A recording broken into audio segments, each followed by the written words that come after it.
Inflation और GDP के अनुमान मेरे अपने अनुमानों से थोड़े थोड़े भिन्न है। मुझे जीडीपी इससे और कम नजर आ रही है, और इन्फ्लेशन भी मुझे इससे ज्यादा बढ़ती हुई नजर आ रही है। जो आंकड़े कैप्चर कर रहे हैं महंगाई को, जिसको हम हेडलाइन इन्फ्लेशन और कोर इन्फ्लेशन कहते हैं, वो इस समय पूरी तरह से मुझे लग रहा है कैप्चर नहीं कर पा रहे। तो इस पे रिजर्व बैंक ऑफ इंडिया को विचार करना चाहिए। जीडीपी 6.6 उन्होंने अनुमान लगाया है, जैसा आपको कहने का मेरी मेरी टीम का 6.2 और 6.3 आ रहा है। जुलाई, अगस्त, सितंबर, ये तीनों महीने मुझे लग रहा है भारतीय कंज्यूमर के लिए, एक आम आदमी के लिए बहुत टफ रहने वाले हैं। पर रॉक जो आउटपुट होती है चांदी की, वो घट रही है।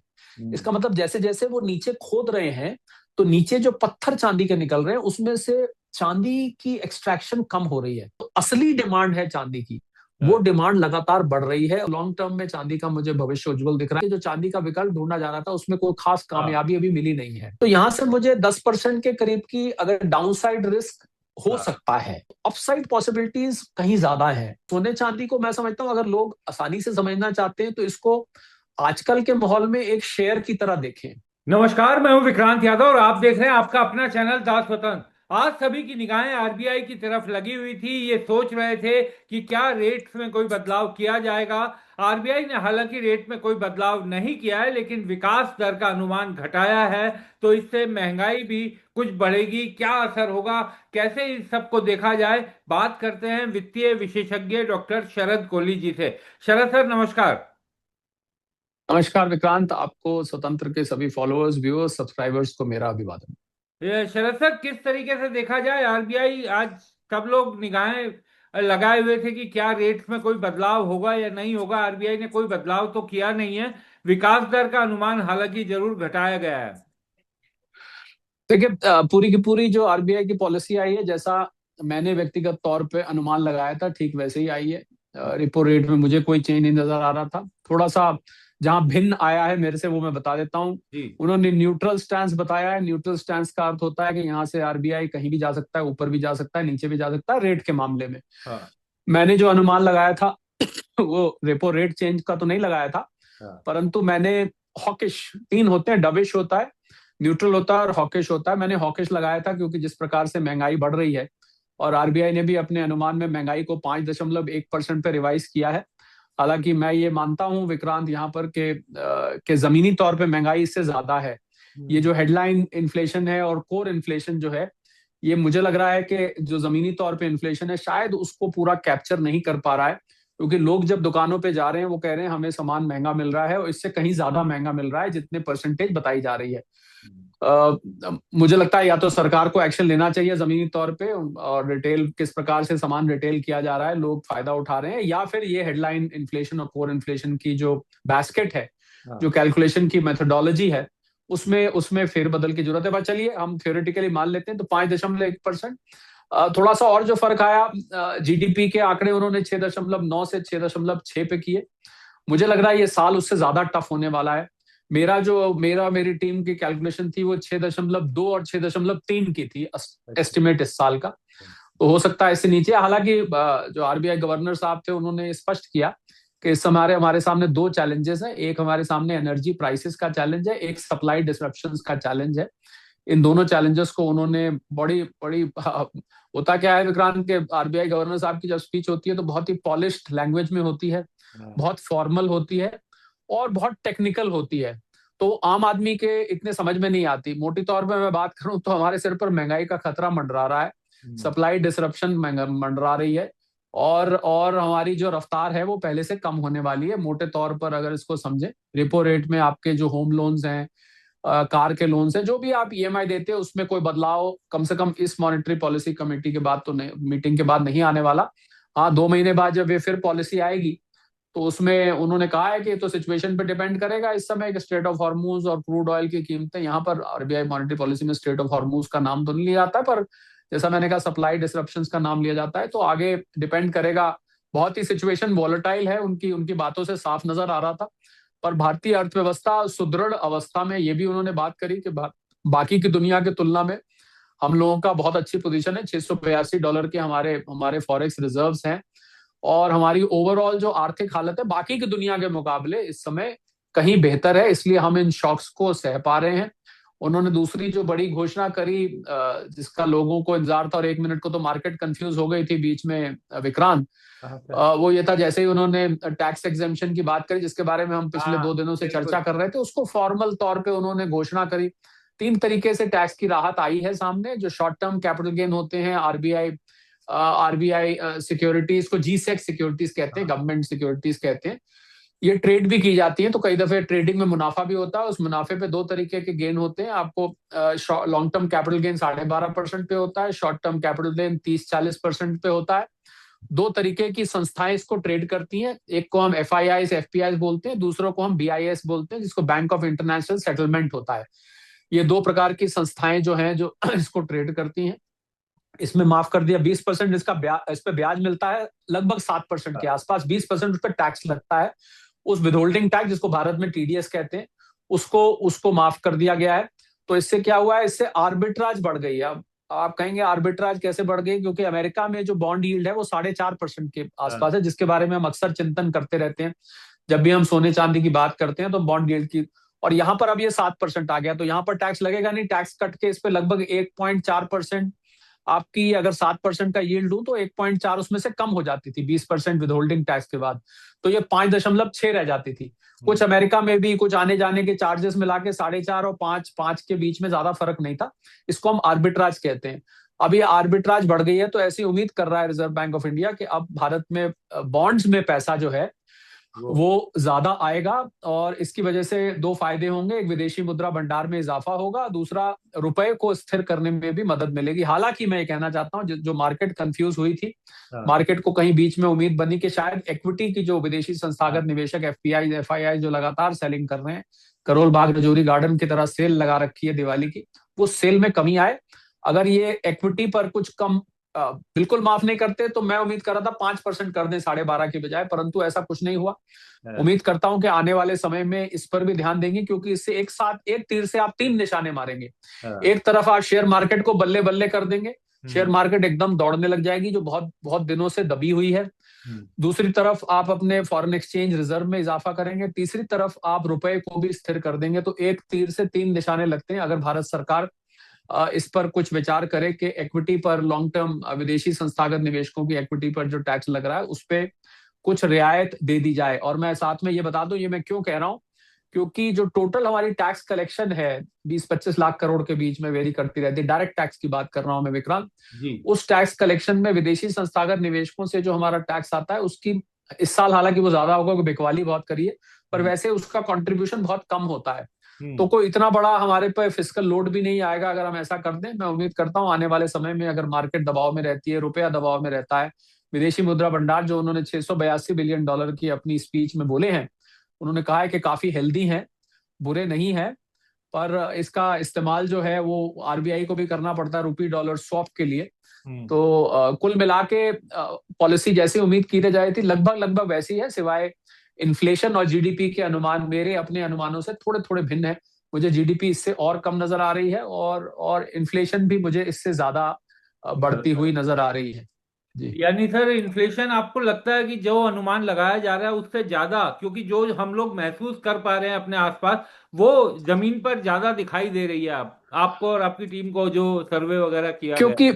क्योंकि लोग जो बताते हैं जब वो सामान खरीदने जाते हैं, खासकर घरेलू सामान होता है, ग्रोसरीज होती हैं, फ्रूट्स होते हैं, वेजिटेबल्स होते हैं, दालें होती हैं, ग्रोसरीज में बहुत सारी चीजें आ जाती हैं, तेल, शैम्पू, साबुन, घर में इस्तेमाल की जो सामान होता है, उन सब की यहाँ बात करी जा रही है। तो मुझे लग रहा है कि वो जब लोग जाते, या तो दुकानदार बहती गंगा में हाथ धो रहे हैं कि उनको लगता है कि भाई महंगाई कह के बस सब चीज महंगी कर दो, चाहे पीछे से महंगी नहीं भी आई हो तो पैसा मुनाफा वसूल लो। या फिर ये जो, जैसा मैंने कहा कि ये जो आंकड़े कैप्चर कर रहे हैं महंगाई को, जिसको हम हेडलाइन इन्फ्लेशन और कोर इन्फ्लेशन कहते हैं, वो इस समय पूरी तरह से मुझे लग रहा है कैप्चर नहीं कर पा रहे। तो इस पे रिजर्व बैंक ऑफ इंडिया को विचार करना चाहिए कि जो कोर इन्फ्लेशन और हेडलाइन इन्फ्लेशन को कैलकुलेशन करने का फॉर्मूला, जो बास्केट है, उसको रिवाइज करने की जरूरत है, और उसको जमीनी तौर पर उसको एक क्रॉस चेक करने की जरूरत है। वरना आप हकीकत से दूर रहेंगे। हकीकत से दूर से मेरा मतलब है, आपको इन्फ्लेशन जमीनी तौर पे कुछ और दिखाई देगी और हेडलाइन नंबर्स कुछ और दिखाई देंगे।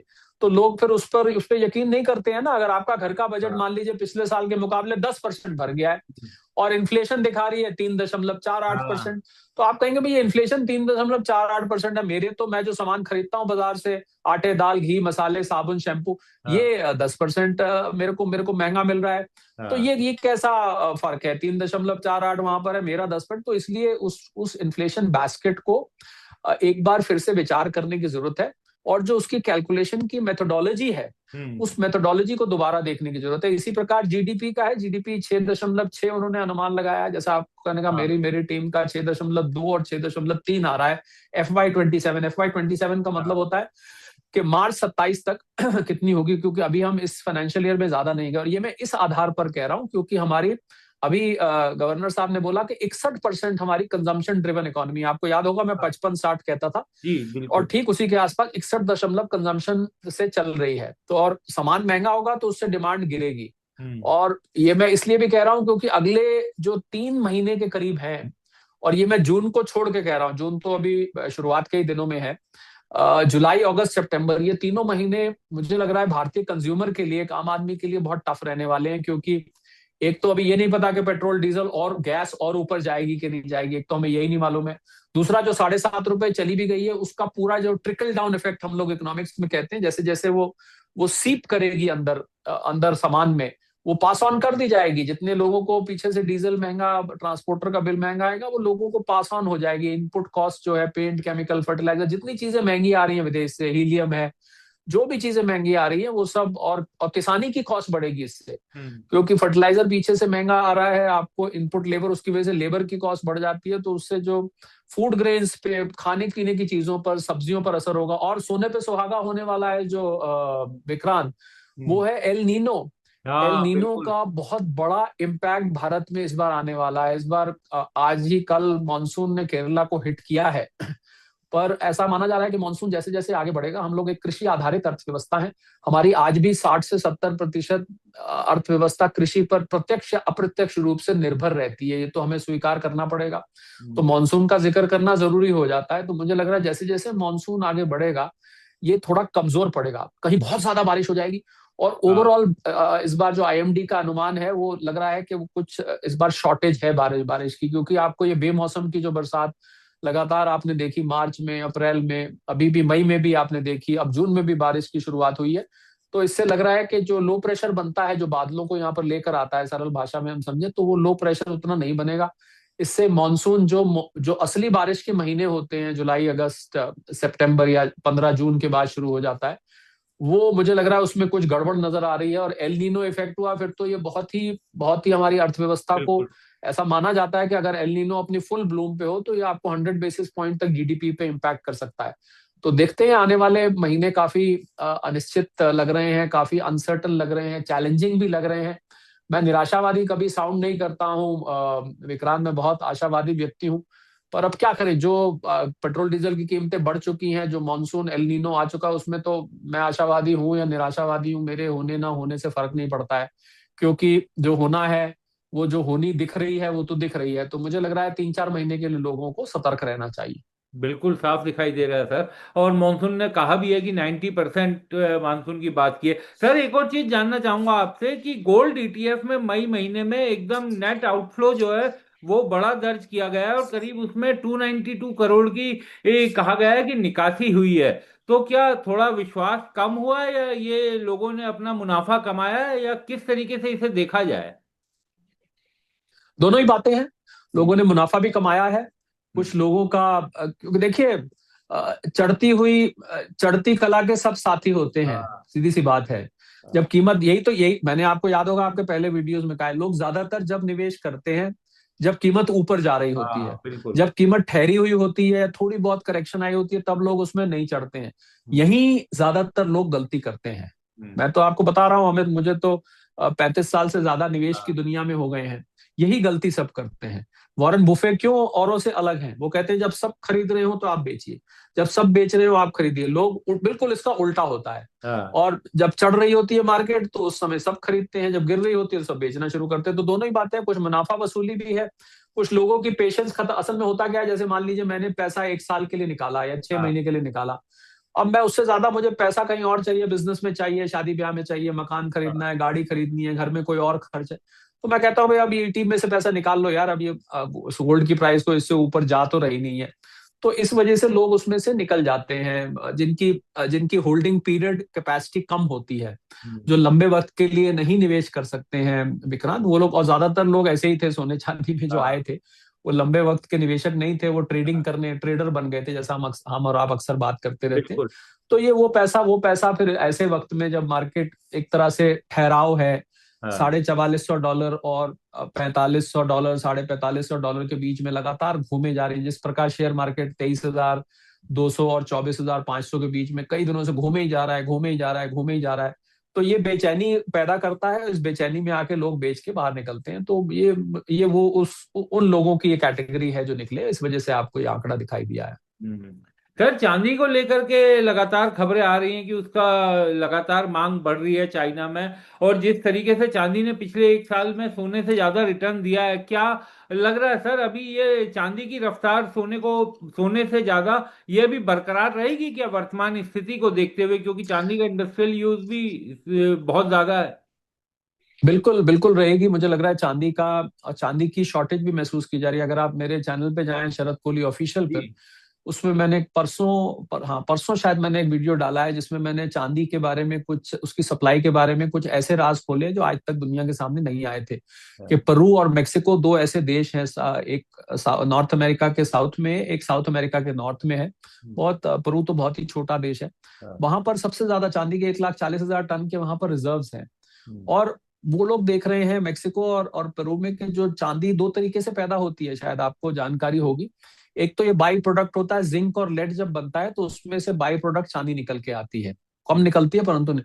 दूसरा तरीका चांदी का होता है कि चांदी की जो जिन चट्टानों में से चांदी निकलती है, जिसको हम सिल्वर ओर कहते हैं, ORE ओर, उसमें से जो पर रॉक जो आउटपुट होती है चांदी की, वो घट रही है। हम्म। इसका मतलब जैसे जैसे वो नीचे खोद रहे हैं, तो नीचे जो पत्थर चांदी के निकल रहे हैं उसमें से चांदी की एक्सट्रैक्शन कम हो रही है। हम्म। इसकी वजह से एक तो आउटपुट कम हो रही है, दूसरा उनको उनके एनर्जी सोर्सेज ज्यादा लग रहे हैं, ज्यादा मेहनत करनी पड़ रही है, लेबर ज्यादा लग रही है, टेक्नोलॉजी ज्यादा इस्तेमाल हो रही है, टाइम भी ज्यादा लग रहा है। तो इस वजह से पेरू और मेक्सिको में चांदी की सप्लाई जो है वो शॉर्ट है। हाँ। और ये दो देश हम मिला लें तो 38% दुनिया की चांदी, विक्रांत, पेरू और मेक्सिको से प्रोड्यूस होके आती है। अब सोचिए, और सबसे बड़ा भंडार दुनिया में पेरू में, 1,40,000 टन का भंडार अभी भी पेरू में माना जाता है।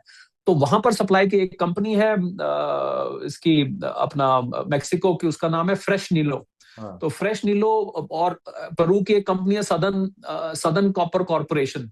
ये दो कंपनीज में बहुत समस्या महसूस की जा रही है, बहुत बड़ी मात्रा में, जो 38% मैंने बताया, ये दो कंपनियों का योगदान रहता है चांदी को मैन्युफैक्चर करने में, चांदी की आउटपुट लेने में।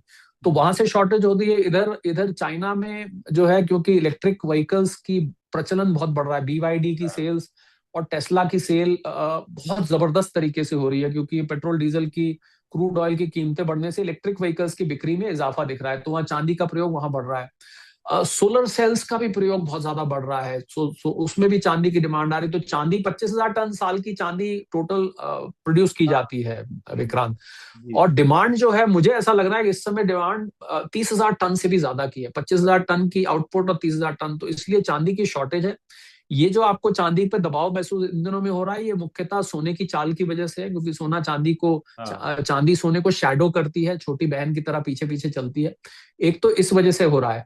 दूसरा, स्पेकुलेटर्स जो हैं कॉमेक्स में और अन्य कमोडिटी मार्केट्स में, वो बिकवाली के दाव बहुत लगा रहे हैं। तो हम्म। इस वजह से महसूस हो रहा है जो असली डिमांड है चांदी की, वो हाँ। डिमांड लगातार बढ़ रही है और सप्लाई में शॉर्ट है। तो इसलिए मुझे, आपने जो बात कही वहीं वापस आता हूँ, हाँ। इसलिए मुझे चांदी सोने से भी तेज भाग सकती है, क्योंकि सट्टेबाजी चांदी में सोने से ज्यादा होती है, तो इसलिए गिर भी ज्यादा सकती है, परंतु लॉन्ग टर्म में चांदी का मुझे भविष्य उज्जवल दिख रहा है। और अभी तक ये भी बात है विक्रांत के, जो चांदी का विकल्प ढूंढा जा रहा था उसमें कोई खास हाँ। कामयाबी अभी मिली नहीं है। हम्म। अभी कहीं से कोई ऐसी खबर नहीं आई है कि अब हमें चांदी का एक विकल्प मिल गया है। तो चांदी महंगी भी मिलेगी तो भी सोलर सेल्स में, आर्टिफिशियल इंटेलिजेंस डेटा इक्विपमेंट में, वहां भी बहुत बूम आ रहा है, बहुत सारा निवेश अमेरिका में AI में जा रहा है। तो हाँ। वहां पर भी चांदी की डिमांड आ रही है, डेटा सेंटर्स में। तो इस वजह सेमीकंडक्टर इंडस्ट्री भी बहुत पिक कर रही है। तो जहां जहां चांदी इस्तेमाल होती है वो इंडस्ट्री में बूम है। भले ही दुनिया दुनिया भले ही मंदी में है, हाँ परंतु चांदी जहां इस्तेमाल होती है, 55% चांदी इस्तेमाल होती है विक्रांत इंडस्ट्री हाँ में। उन बिल्कुल। सेक्टर्स में सब में हैरानी की बात यह है कि वो बूम आ रहा है। तो इस वजह से मुझे चांदी की शॉर्टेज नजर आ रही है, और इसी वजह से मुझे चांदी का भविष्य और ज्यादा चमकता हुआ नजर आ रहा है। सर एक चीज और, कुछ ऐसे लोग भी जानना चाहते हैं, पब्लिक ये भी, कि सरकार ने जो गोल्ड सिल्वर में इंपोर्ट ड्यूटी बढ़ाई, उसके कारण भारत में तो रेट बढ़ गए, लेकिन लोगों को ये लगता है सर कि अगर क्या इस समय सोने के दाम गिरेंगे, क्या ये समय सही है निवेश करने का? और उनके मन में एक ये भी रहता है कि कभी भी ये जो आयात शुल्क है, इंपोर्ट ड्यूटी, ये अगर वापस ली गई तो उनके निवेश की वैल्यू कम हो जाएगी। इसको किस तरीके से जनता ध्यान में रखे, या निवेशक किस तरीके से इसे ध्यान में रखे? देखिए, पहली बात तो ये इम्पोर्ट ड्यूटी इतनी जल्दी कम होने वाली है नहीं। हम्म। कम से कम जब तक ये क्रूड ऑयल का संकट बना हुआ है तब तक हाँ, ये इम्पोर्ट ड्यूटी कम नहीं होने वाली, पहली हाँ, बात। दूसरी बात आपकी थी कि क्या करेक्शन आ सकती है, तो देखिए, आप ही के चैनल पे लगभग लगभग मैं रोज ही जुड़ता हूँ। जी। उसमें मैंने डाउन साइड रिस्क की बात करी है। तो हाँ। अगर आज चांदी $4,450 पे खड़ी हुई है, सोने की बात कर रहा हूँ, क्षमा करें, हम्म। तो सोना यहां से और चांदी भी साथ ही आ जाते हैं उसी प्रोपोर्शन में, क्योंकि सोने चांदी की बात एक साथ होती है। तो यहां से मुझे 10% के करीब की अगर डाउन साइड रिस्क हो हाँ। सकता है। हाँ। ये हो सकता है, मैं ये नहीं हाँ। कह रहा हूं कि होगा, हो हाँ। सकता है। परंतु जो हम लोग जब निवेश की दुनिया में क्या करते हैं विक्रांत, हम लोग डाउन साइड रिस्क को हमेशा जब भी बात करते हैं तो उस साइड अप साइड पॉसिबिलिटीज की भी बात करते हैं। हाँ। यानी कि अगर नीचे गिरने की उम्मीद है तो क्या ऊपर जाने की भी उम्मीद है, ये हम दोनों साथ स्टडी करते हैं। अगर आप खाली एक चीज को देखेंगे फिर तो आप खाली इसको बेच के बाहर निकल जाएंगे, फिर तो आप इसको, तो दोनों चीजों को मिलाकर तो अपसाइड पॉसिबिलिटीज कहीं ज्यादा है। हाँ। और डाउन साइड रिस्क तो देखिए, निवेश में जहां आपको ज्यादा अच्छा और बड़ा रिटर्न मिलता है वहां पर हमेशा डाउन साइड रिस्क रहता है। हाँ। स्टॉक मार्केट में भी रहता है ये, तो आप जिस शेयर को आज ले रहे हैं, बिल्कुल। बढ़ने की उम्मीद करते हैं, कल को वो गिर भी सकता है। तो आप इसको सोने चांदी को मैं समझता हूं, अगर लोग आसानी से समझना चाहते हैं तो इसको आजकल के माहौल में एक शेयर की तरह देखें। हाँ। समझिए ये एक शेयर है, हाँ। और शेयर में क्या है, उसके फंडामेंटल्स आजकल कमजोर हैं। क्रूड ऑयल की कीमत बढ़ी हुई है, बॉन्ड यील्ड उसकी वजह से 4.5 से ऊपर है, डॉलर इंडेक्स 99-100 के बीच में घूम रहा है, डॉलर की डिमांड बढ़ी हुई है। ये एक शेयर है तो इसके फंडामेंटल्स बोलते हैं, तो फंडामेंटल्स इस समय कमजोर हैं, तो हम्म। इसलिए वो नीचे बना हुआ है। परंतु आशावादी जो कंपनी प्रोड्यूस कर रही है उस शेयर को, यानी कि समझ लीजिए वो शेयर है और वो एक कंपनी है, उसका भविष्य बहुत, उसकी ऑर्डर बुक फुल है, उसको आगे बहुत ऑर्डर मिल रहे हैं, एक्सपेंशन भी कर रही है, नया कैपिटल इन्वेस्टमेंट भी कर रही है। तो इसको अगर आप इस तरीके से समझेंगे तो असल में मैं बताऊं प्रॉब्लम क्या है विक्रांत, जी। प्रॉब्लम प्रॉब्लम ये है हाँ। कि मेरे में और या एक एक्सपर्ट के बात करने में, दूसरे की बात करने में, ये कि बहुत सारे आपके जो चांदी सोने के सोने चांदी के निवेशक है ना, हाँ। वो रिस्की एसेट से नहीं जुड़े हुए हैं, अन्य रिस्की एसेट से। हाँ। आप समझ रहे हैं, कम कम ऐसे व्यक्ति हैं जो हाँ। सोने चांदी में भी करते हैं और शेयर्स हाँ। में भी करते हैं और बिल्कुल क्रिप्टो बिल्कुल। में भी करते हैं। हाँ। देखिए, जो इनमें करते हैं उन लोगों को तो ये उतार चढ़ाव की आदत होती है। हाँ। पर ज्यादातर लोग मैंने देखा है खाली सोने चांदी में, वो कहते हैं यार शेयर्स हमारे समझ में नहीं हाँ, आते, ये समझ में हमारी नहीं समझ के आता। बाहर है, हाँ। ये हाँ। क्रिप्टो हमारी समझ के बाहर है, यार हमें तो सोना चांदी अपना ठीक है, हमारी पुश्तों से चला आ रहा है, बाप दादा के जमाने से चला आ रहा है, सोना चांदी ठीक है। तो हाँ। उन लोगों को थोड़ा सा फिर इसको आगे समझने में परेशानी आती है। तो वही मैं सोचता हूँ, आपके जो इस तरीके के इंटरेक्शंस होते हैं, हाँ। रोजाना आप एक्सपर्ट्स को बुला के इंटरेक्ट करते हैं, तो वो लोगों को एक एक एहसास होता है, एक एजुकेशन सी होती है कि देखिए सोना चांदी खाली एक एक ही डायरेक्शन में जाने वाली चीज नहीं है। हाँ। मैं एक वीडियो पर काम कर रहा हूं, जब आएगा तो जी। मैं आपको जरूर बताऊंगा। हाँ। उसमें मैं इस पर काम कर रहा हूं कि लोगों को ये जो सोने चांदी में जो स्थिरता आई है, हाँ। ठहराव आया है, ये लोगों लोगों को बेचैन कर रहा है। हाँ। क्योंकि उन्होंने, लोगों की आदत खराब हो गई थी पिछले 2-3 साल में, आप मानते हैं। तो बेचैन क्यों कर रहा है और आगे इसको कैसे देखना चाहिए, इस पे मैं एक वीडियो पे काम कर रहा हूँ, जब आएगा तो आपको जरूर बताऊंगा मैं। हाँ। तो मुझे लग रहा है कि उन लोगों को थोड़ा अपने आप को अगर आप सोने चांदी को निवेश की तरह देख रहे हैं, हाँ। तो जो निवेश के संसाधनों में जो कैरेक्टरिस्टिक्स होते हैं उनको भी साथ देखिए आप। हाँ। जो रिस्क होते हैं वो भी देखिए, जो डाउन साइड रिस्क बोलते हैं, अपसाइड पॉसिबिलिटीज को भी देखिए। भरोसा रखिए, सब्र रखिए, पेशेंस रखिए। ये सब चीजें आपको सोने चांदी के साथ साथ में रखनी पड़ेंगी। खाली सोना चांदी अकेला मत रखिए, अकेले रखेंगे तो फिर जो बेचैनी आपके मन में हो रही है, वो बेचैनी स्वाभाविक है विक्रांत। सर एक अंतिम सवाल मेरा आपसे, कि ये जो राजेश एक्सपोर्ट वाला जो मामला आया है, इसके बाद से एक, क्योंकि सर आम निवेशक तो उसमें कई बार इन्फ्लुएंसर्स के प्रभाव में आकर ये तमाम चीजों में आकर अपना पैसा लगा देता है, तो आम निवेशक को तो बड़ा नुकसान इसमें हुआ है। तो ये जो स्मॉल कैप मिड कैप के लालच में आदमी कई बार फंस जाता है, क्या ध्यान रखे ये छोटा निवेशक, वो क्या करे सर? वो तो एकदम हर तरफ से फंसा हुआ है, कभी ऐसी कंपनियां फंसा देती हैं, कभी उसे रिटर्न नहीं मिलते। बात आपकी बिल्कुल ठीक है कि जो पहली बात तो फिर इन्फ्लुएंसर्स जो होते हैं उनके बहकाए में नहीं आना चाहिए, जो हाँ। आपको कह रहे हैं आपका पैसा डबल हो जाएगा 15 दिन में, 20 दिन में, महीने में, देखिए डबल हो गया। और ये जो दुनिया भर के टेलीग्राम चैनल्स चलते हैं विक्रांत, जिसमें टिप्स डाली जाती हैं, ये सब चीजों से तो सेबी ने भी आगाह किया है कि हाँ। आप इन्फ्लुएंसर, सेबी ने बल्कि कार्रवाई भी की है। अब तो बहुत सारे इन्फ्लुएंसर्स कम दिख रहे हैं आपको, पहले के मुकाबले आप ध्यान देंगे तो कम है हाँ। वो लोग। तो पहली बात तो आपको आपको जब भी शेयर में निवेश करें हाँ। तो आपको पूरी रिसर्च करनी चाहिए। हाँ। नॉर्मली मैंने देखा है लोग शेयर्स लेते हैं फिर इन्फ्लुएंसर्स के कहने से, किसी दोस्त या किसी रिश्तेदार के हाँ, कहने से, बिल्कुल। बुआ के बेटे ने कह दिया, मामा मामा मामा ने कह दिया, मामा के बेटे ने कह दिया, ताया जी के बेटे ने कह दिया, ताऊ जी के बेटे ने कह दिया। इस तरीके से शेयर्स नहीं लेने चाहिए, क्योंकि पता नहीं उन्होंने जब हो सकता है उन्होंने ठीक भी कहा होगा, पता नहीं उन्होंने जब रिसर्च करी थी उस टाइम हालात क्या थे, आज क्या है। तो आपकी अपनी सूझबूझ ही इसमें सबसे अच्छी है। तो या तो किसी एक्सपर्ट से, सेबी रजिस्टर्ड प्रोफेशनल्स होते हैं, उनसे बोलिए आप। अगर आपको बैलेंस शीट पढ़नी नहीं आती है, उनसे बोलिए आपको रिसर्च करके दें, पास्ट प्राइस देखें, पीछे क्या ट्रेंड रहा है, कंपनी की आगे क्या पोजीशन है। मुझे लगता है कि लोग ज्यादातर इंडिया में, क्योंकि फाइनेंशियल लिटरेसी कम है विक्रांत, हम्म। वित्तीय साक्षरता जिसको कहते हैं, आर्थिक साक्षरता तो और भी कम है। हम्म। इस वजह से लोग जो है वो बहकाए में आ जाते हैं, आवेश में आके, माइंडसेट से, इमोशन। मैंने एक वीडियो बनाया था अपने शरद कोहली ऑफिशियल चैनल पे, आप टाइमलाइन में जाके देख सकते हैं। उसमें मैंने ये किया था कि ज्यादातर लोग इमोशन बेस्ड इन्वेस्टमेंट करते हाँ। हैं, यानी कि आवेश में आके, भाव में आके, जिसको भाव कहते हैं, भाव रेट वाला भाव नहीं, जो हाँ। इमोशंस वाला भाव होता है, उसमें आके लोग इन्वेस्टमेंट करते हैं। तो माइंडसेट जो आपका इन्वेस्टमेंट होना चाहिए, डिसिप्लिन के हिसाब से, इन्वेस्टमेंट के रूल्स के हिसाब से। अगर आप ये दो चीज, डिसिप्लिन और रूल्स को ध्यान रखेंगे, तो आप गलत नहीं करेंगे। पर ज्यादातर इन्वेस्टर्स मैंने देखा है कि इमोशंस में आके इन्वेस्ट करते हैं। तो मैं उम्मीद करता हूँ राजेश एक्सपोर्ट जैसे आगे किससे ना आए। हालांकि मैं ये भी मानूंगा कई दफे पता लगाना भी मुश्किल होता है, हम्म। क्योंकि अब देखिए, बाद में पता लगा, उस समय तो किसी को नहीं पता था। हाँ। अब बाद में जब मालूम पड़ रहा है तो लोग ये कहते हैं भाई किसी भी कंपनी में कल को क्या निकल आए ये कोई नहीं कह सकता। हाँ, तो कोई ये नहीं। रिस्क तो देखिए हमेशा, ये रिस्क हमेशा बना रहता है। इस पे मैं स्वीकार करता हूँ कि रिस्क हमेशा रहता है, कितनी रिसर्च और एक्सपर्ट से पूछ भी ले उसके बाद भी ये रिस्क बना रहता है। ये भी मैं साथ में जोड़ना चाहूंगा। आप कहेंगे फिर तो भैया करें क्या, फिर तो ये तो रास्ता ही। तो ये आई थिंक इन्वेस्टमेंट में दुनिया में कहावत होती है, higher the return higher the risk, higher the risk higher the return. जब आप किसी संसाधन से ज्यादा रिटर्न कर, फिर तो एफडी है वहां रख दीजिए, वो 4.5-5%, 5.5% आपको दे देगी। कि भाई आप फिर तो थोड़ा सा रिस्क लेना पड़ता है। तो इसलिए एक रिस्क लेना पड़ता है, एक अपनी रिसर्च पूरा रखिए। If you want your money to work for you, you should work for your money first. अगर आप चाहते हैं आपका पैसा आपके लिए काम करे, तो आप पहले अपने पैसे के लिए काम करिए, 2-3 महीने आराम से लगाइए। किसी दिन आपसे बात करूंगा कि प्रॉपर्टी में पैसा लगाने से पहले क्या क्या करना चाहिए। हाँ। जो लोग प्रॉपर्टी खरीदते हैं, प्रॉपर्टी निवेश करते हैं, उनको किन चीजों का ध्यान रखना चाहिए।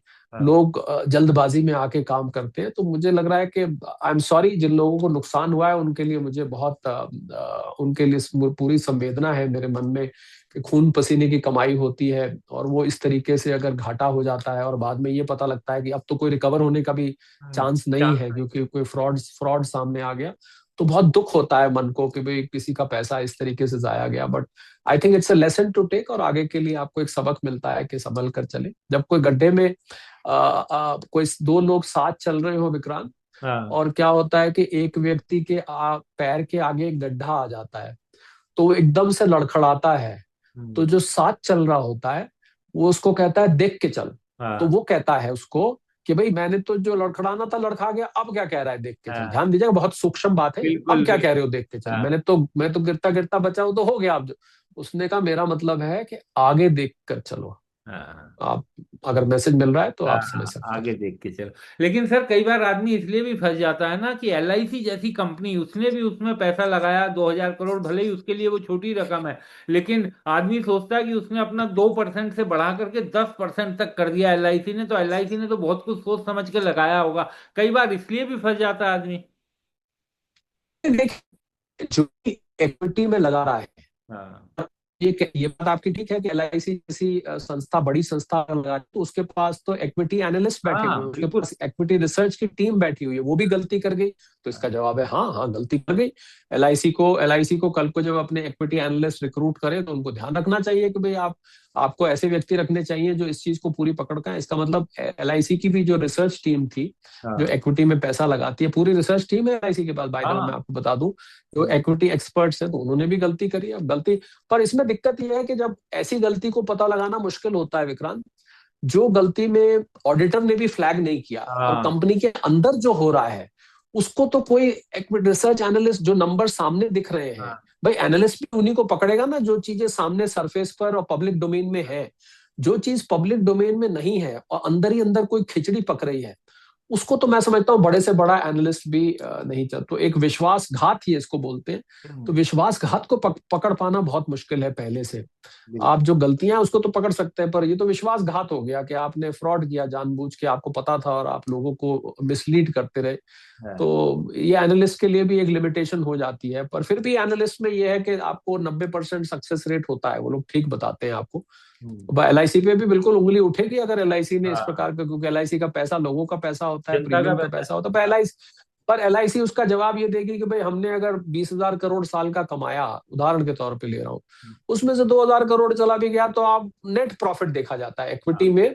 हम हाँ, आपको एक बड़े इंटरेस्टिंग बात बताता हूँ इससे संबंधित, कभी आप निवेश पे बात करिएगा। जी तो एक नया निवेश का संसाधन है, इसको हम कहते हैं स्टार्टअप इन्वेस्टिंग, इसको हाँ एंजल इन्वेस्टर्स। तो एक उसमें टर्म होता है क्राउड फंडिंग, क्योंकि मैं बहुत सारे स्टार्टअप्स को मेंटोर करता हूं तो मुझे इस हाँ, दुनिया से मैं लगातार भी जुड़ा रहता हूं। हम्म, उसको कहते हैं क्राउड फंडिंग। तो मैंने किसी को सलाह दी कि जब हम इन्वेस्टमेंट की बात करते हैं और जल्दी अमीर होने की बात करते हैं कि बहुत अच्छा रिटर्न जब चाहिए हो, तो उन साहब के पास 1 करोड़ रुपए था। हाँ मेरे मित्र थे बहुत पुराने, पॉलिटिक्स की दुनिया से आते हैं, नाम नहीं लूंगा यहाँ। हाँ तो उनको मैंने कहा कि आप, उसने कहा मुझे 1 करोड़ रुपया आप आउट ऑफ द बॉक्स कुछ इन्वेस्टमेंट आइडिया दीजिए। तो बाकी एफडी, म्यूचुअल फंड और स्टॉक मार्केट, गोल्ड सिल्वर, इनसे इनसे सबसे हट के दीजिए। हाँ, मैंने कहा ठीक है, आप ऐसा करिए, मैं आपको 10 स्टार्टअप्स बताता हूँ, हम्म, आप 10 स्टार्टअप्स में 10-10 लाख रुपए लगा दीजिए। छोटे छोटे स्टार्टअप्स थे, बहुत हाँ छोटे छोटे स्टार्टअप्स थे। तो उन्होंने कहा कि भाई आप ही तो बोलते हैं कितने सेमिनार्स में कि स्टार्टअप में तो 10 में से 8 तो फेल हो हाँ जाते हैं, हाँ बल्कि 9 भी फेल हो जाते हैं। मैंने कहा हाँ, मैं अभी भी यही बोलता हूँ। हाँ कहते फिर क्यों दोस्त होने के नाते मुझे मरवा रहे हो यार आप, ये हाँ, कह के। मैंने कहा नहीं, आप लगाइए। उन्होंने 5 मैंने ढूंढे, 5 उन्होंने खुद ढूंढे। मैंने कहा आप भी ढूंढिए, मैं भी ढूंढ रहा हूँ। हाँ, तो 10 स्टार्टअप्स में, या आज से 5 साल पहले की बात है विक्रांत, हाँ, 10 स्टार्टअप्स में 2021 या 2021 की बात है। हाँ, तो 10 स्टार्टअप्स में 10-10 लाख रुपए लगा दिए। और 2025 के अंत में, ये हाँ, बिल्कुल अब रीसेंट घटना पे आ जाता हूँ, 25 के अंत में उनके 90 लाख रुपए डूब गए। अच्छा, हम- हाँ जो 9। एक स्टार्टअप था, हाँ, जो एक स्टार्टअप था, वो जो 10 लाख थे, आज वो 5 करोड़ का हो गया है। हम्म, तो आप देखिए, अब इसको हम कैसे, ये मैंने उदाहरण क्यों दिया कि हाँ, आपने, क्योंकि एलआईसी की बात आई थी, कि हम क्या, अब उन्होंने वो 90 लाख रुपए का गम बहुत पीछे छोड़ दिया। हाँ, उन्होंने वो 5 करोड़ रुपए की जो सेलिब्रेशन थी, उन्होंने कहा मैंने 1 करोड़ लगाए, मुझे 5 करोड़ मिल गए। तो अगर एक लड्डू बीच में से एलआईसी का खराब निकल आया, हाँ, तो बाकी के जो लड्डू थे, वो तो उन लड्डुओं ने तो बड़ा मजा दिया। तो इसलिए उस लड्डू का खराब स्वाद भी भुला दिया जाता है। मैं ये कहना चाह रहा था कि ऐसे बीच में बैड फिश निकल आती है कई बार, एक आध स्टॉक ऐसा निकल आता है। कोई इतना बड़ा विपक्ष के लिए बहुत बड़ा मुद्दा, एलआईसी भारत सरकार के संस्थान, देखिए क्या अडानी अंबानी, वो एक नैरेटिव है। पर हम हकीकत से देखते हैं उसको कि ओवरऑल एलआईसी ने कितना कमाया। हम्म, एक खराब निकल आया लड्डू, फेंक दीजिए उसको, खत्म हो गए। निकल आया तो निकल आया, क्या कर सकते हैं। मैंने आपको जो स्टार्टअप का एग्जांपल दिया, इससे बढ़िया एग्जांपल नहीं मिला। और ये सत्य घटना है। हाँ, आज वो मेरे मित्र जो कि पॉलिटिक्स की दुनिया से आते हैं, वो 5 करोड़ रुपए की वैल्यूएशन से एग्जिट करने वाले हैं। हाँ, 1 करोड़ रुपया उनका 5 करोड़ हो गया मात्र 4 साल में, 5 साल में। बिल्कुल। बहुत बहुत शुक्रिया शरद सर, आप हमारे साथ जुड़े थैंक यू सो चर्चा मच। की, बहुत बहुत थैंक यू शुक्रिया। So much.